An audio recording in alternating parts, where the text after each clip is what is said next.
bonjour, je m'appelle David Lemler, je suis maître de conférence à l'UFR d'études arabes et hébraïques de Sorbonne Université. Je travaille principalement sur la pensée juive médiévale, pas uniquement médiévale, mais le cœur de ma recherche a porté beaucoup sur cette période-là. Donc j'ai récemment traduit des extraits d'un grand livre de la philosophie juive du Moyen-Âge qui s'intitule Les guerres du Seigneur de Gersonide, un livre du XIVe siècle.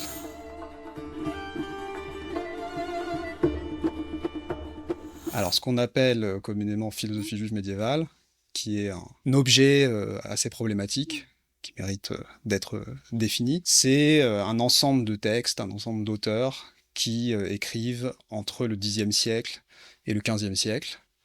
Les deux dates du début et de la fin sont constituées d'une part par le premier texte qui est catégorisé de cette façon, qui est le livre des croyances et des opinions de Saadia Gaon, donc un auteur qui vit à Bagdad au Xe siècle et qui écrit plutôt un livre de kalam, un livre de théologie rationnelle plutôt que de philosophie à proprement parler.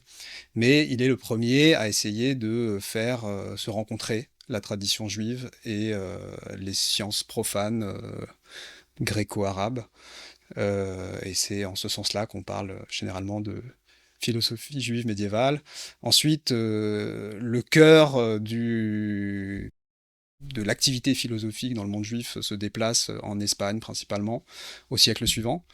Et on a toute une série d'auteurs importants qui écrivent dans la péninsule ibérique, Barka ibn Pakuda, Yehuda Halevi, Abraham ibn Ezra, des auteurs qui se situent entre le XIe et le XIIe siècle. Ensuite, l'auteur majeur du corpus, c'est Maïmonide, qui est un enfant de la péninsule ibérique, un enfant de cette tradition intellectuelle espagnole, même si il a connu la fin de ce qu'on appelle aussi communément l'âge d'or des Juifs d'Espagne, suite aux persécutions almohades qui ont contraint les Juifs à fuir à la péninsule. Et il a écrit en Égypte notamment l'œuvre centrale du corpus, qui est le Guide des égarés, qui va servir à beaucoup d'égards de modèle, de point de référence pour les auteurs ultérieurs. Et peut-être le tournant qui est imprimé par Maïmonide dans le Guide des égarés, entre mille autres choses, c'est d'introduire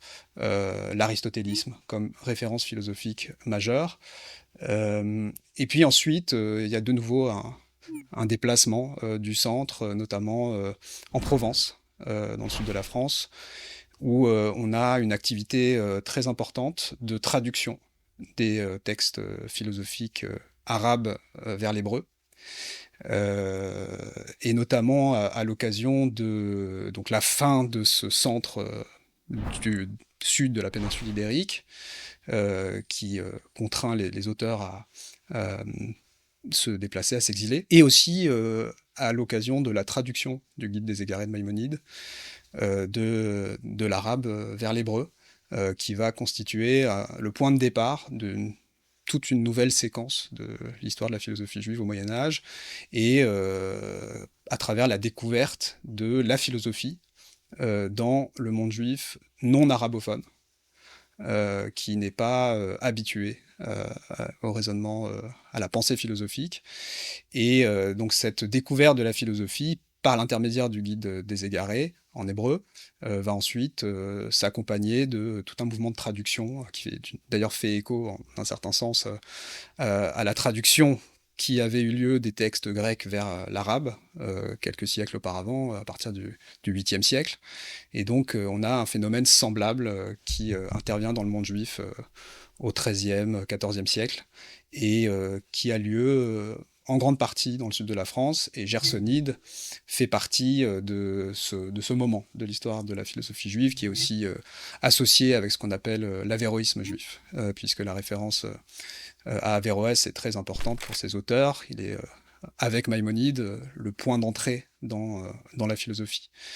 Et puis ensuite, le dernier, disons le dernier épisode de ce qu'on définit comme philosophie juive médiévale, c'est quelques auteurs espagnols, cette fois-ci au nord de l'Espagne, dans l'Espagne chrétienne, qui subissent par ailleurs des persécutions de la part des rois catholiques. C'est donc les siècles difficiles des XIVe et XVe siècles qui vont aboutir à l'expulsion des Juifs d'Espagne. C'est ce moment-là, 1492, qui est conventionnellement considéré comme une sorte de fin d'un Moyen-Âge juif. Le dernier auteur important, c'est un auteur qui s'appelle Hasdai Crescas. Lui critique d'une façon philosophique l'aristotélisme et considère que ce projet d'essayer de concilier la Torah et la philosophie aboutit au fait de s'écarter de la tradition, mais il le fait paradoxalement à travers la philosophie, à travers une critique philosophique d'Aristote et aussi de Maïmonide et aussi de Gersonide.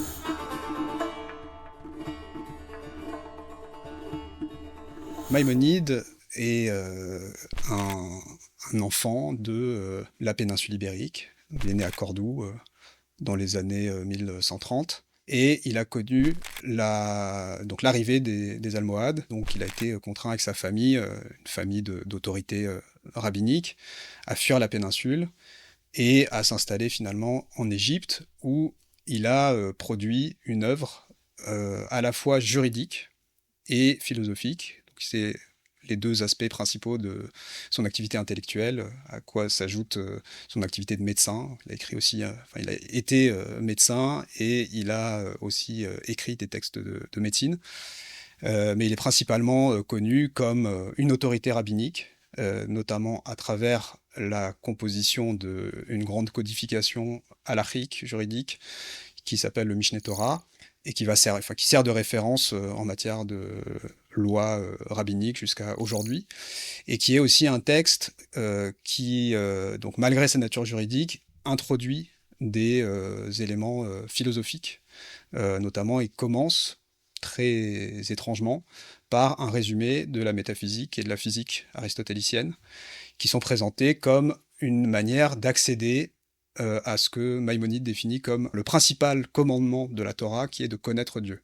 Et c'est ça, peut-être sa grande révolution intellectuelle, c'est même si, comme je le disais, il est l'héritier d'une tradition antérieure, qui remonte au moins jusqu'à Saadia Gaon, au Xe siècle, c'est de placer la connaissance au cœur de la vie juive, de la vie humaine de manière générale, et de la vie juive en particulier. C'est ça, à la fois le socle, la base de l'existence, c'est sur la connaissance de Dieu, l'existence de Dieu que tout repose, et c'est vers la connaissance de Dieu que la vie humaine doit mener.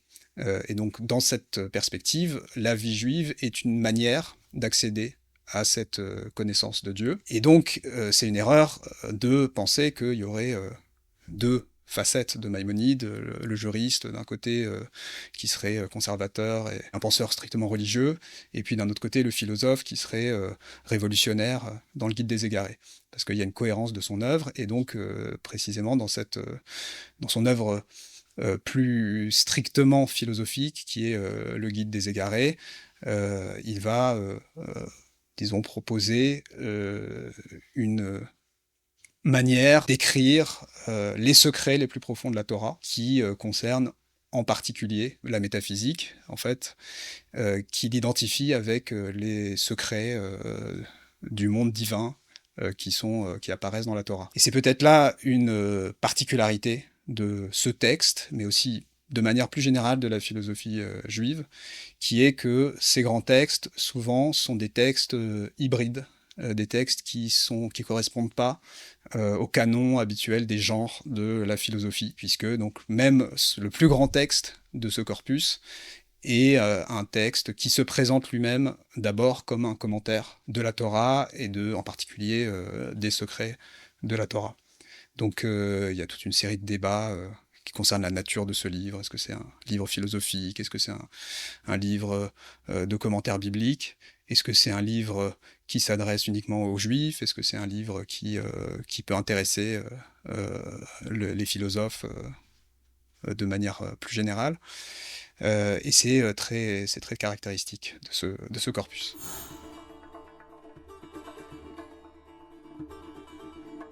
Les guerres du Seigneur de Gersonide, c'est un livre qui s'inscrit vraiment explicitement dans une filiation maïmonidienne, mais dans une filiation critique.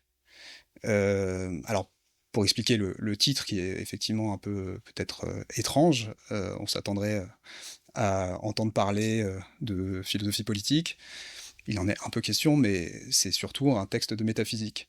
Et comme souvent, les livres juifs au Moyen-Âge portent des titres qui proviennent d'expressions bibliques. C'est pas le cas d'ailleurs du Guide des Égarés. Mais Guerre du Seigneur, c'est une formule qu'on trouve dans la Bible euh, et voilà, qui apparaît incidemment. On parle d'un livre des guerres du Seigneur qui aurait été écrit par Moïse à l'occasion d'une bataille qu'il a menée. Livre dont on ignore tout, sinon le titre. Et Gersonide utilise ce titre qu'il justifie dans l'introduction du traité, qui est un traité vraiment massif. Moi, j'ai traduit seulement des extraits et notamment l'introduction. Et donc, dans l'introduction, il explique que il mène les guerres du Seigneur en ce sens que il va démontrer les vérités qui sont contenues dans la Torah en menant une sorte de guerre philosophique contre ceux qui défendent des thèses différentes de celles qu'on trouve dans la Torah et qu'il estime être des thèses fausses. Bon, c'est un autre type de guerre qui est menée, qui est peut-être intéressante à avoir en tête à l'heure où on mène d'autres guerres au nom de Dieu, mais donc c'est une guerre strictement intellectuelle.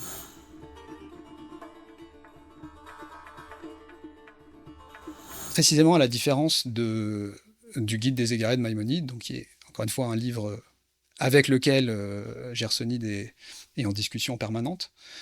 Les Guerres du Seigneur, c'est un texte qui, on pourrait dire, s'apparente à une sorte de somme philosophique très ordonnée.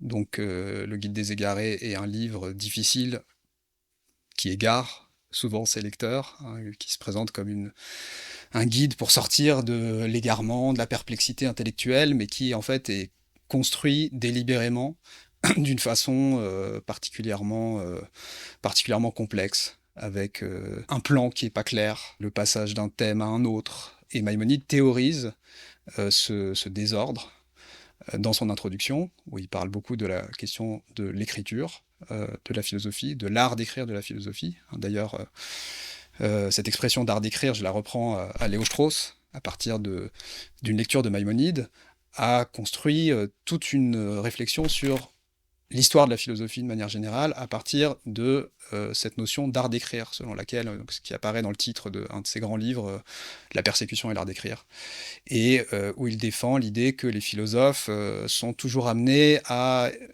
présenter leurs pensées d'une manière prudente, parce qu'ils sont conscients que toutes les vérités ne sont pas acceptables socialement.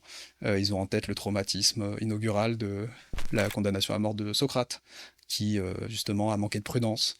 Et donc à partir de ce traumatisme, ils ont développé des manières d'écrire, de dévoiler en partie leurs pensées et de la dissimuler en partie. Et donc Maïmonide, c'est un peu le modèle, ou c'est peut-être le philosophe qui explicite cet enjeu. Et pour Strauss, c'est à partir de Maïmonide qu'on peut comprendre rétrospectivement l'écriture de Platon, par exemple. Une écriture qu'il qualifie d'écriture ésotérique. Et Gersonide prend exactement le contre-pied de Maïmonide. Il le fait dans un contexte qui est très spécifique.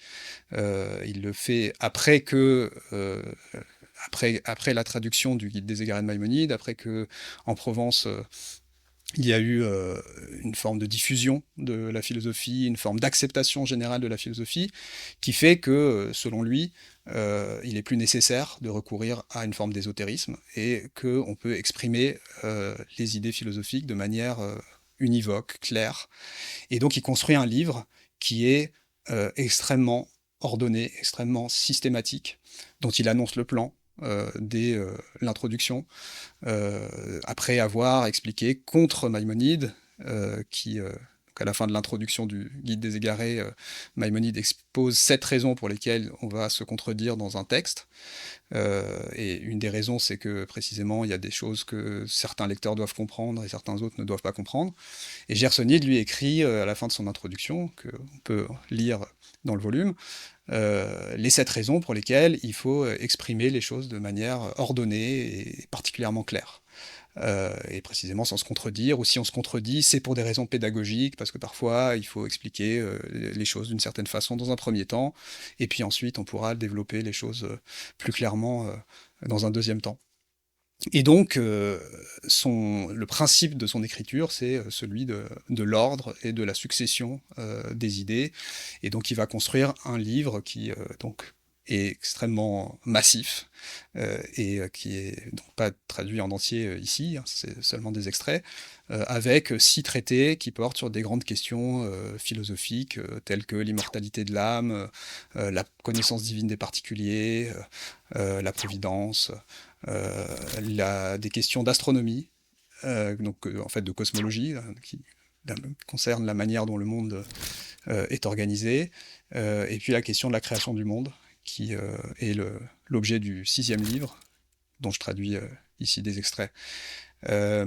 Mais donc ce qui est assez remarquable hein, dans le corpus de la philosophie juive médiévale, c'est que on a affaire peut-être au texte qui correspond le plus à l'idée qu'on se fait d'un livre philosophique, avec donc des traités thématiques, avec une méthode très claire et strictement philosophique. C'est une autre manière de comprendre cette notion de guerre du Seigneur, d'ailleurs. Il explique que sur chaque question qu'il va traiter, et qu'il considère comme des questions fondamentales, qui permettent d'accéder à ce qu'il appelle la félicité, c'est-à-dire la perfection humaine, il va donc d'abord faire une cartographie des différentes thèses qui ont été présentées jusqu'à lui, les arguments qui ont été apportés par chaque auteur, les objections qui peuvent être faites à chaque doctrine, et puis ensuite il va proposer une démonstration de ce qu'il considère être la thèse vraie, qui s'avère à chaque fois, par un heureux hasard, où Charles Toiti parle de harmonie préétablie, à chaque fois ça correspond à la thèse de la Torah, et donc il va finir chaque traité par un chapitre où il va confirmer cette démonstration philosophique par des références bibliques. Mais ce qui est important ici, c'est que justement, il a une démarche d'abord autonome de raisonnement philosophique, et qu'il ne part pas de ce qu'on pourrait imaginer être la thèse biblique, la thèse qui fait autorité, la thèse religieuse. C'est au contraire quelque chose qui arrive à la fin et qui ne fait que à chaque fois correspondre avec la pensée philosophique.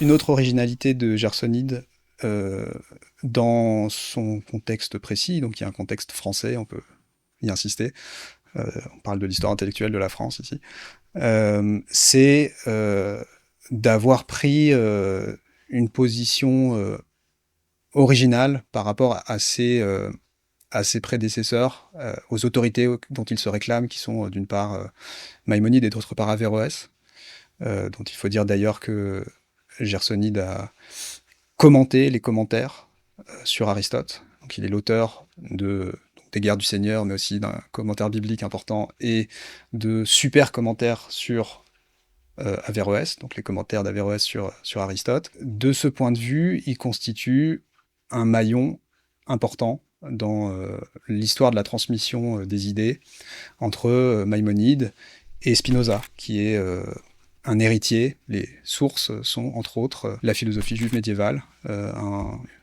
une chaîne de transmission qui commence avec Maïmonide, qui continue avec les avéristes juifs, et qui transite par Crescas et qui aboutit à sa pensée à lui.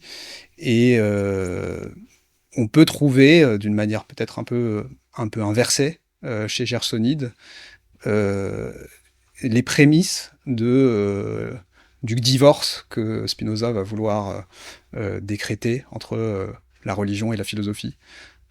Donc, disons que Maïmonide, mais c'est pas le premier, s'efforce de concilier la Torah et la raison.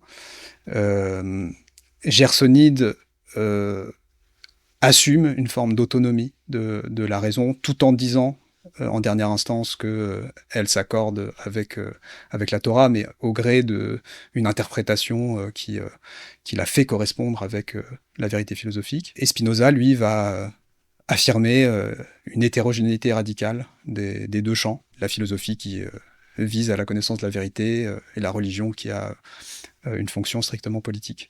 Mais de ce point de vue-là, il est un héritier d'une tradition qui remonte à Maïmonide et qui passe par les avéroïstes juifs, dont Gersonide est un représentant singulier.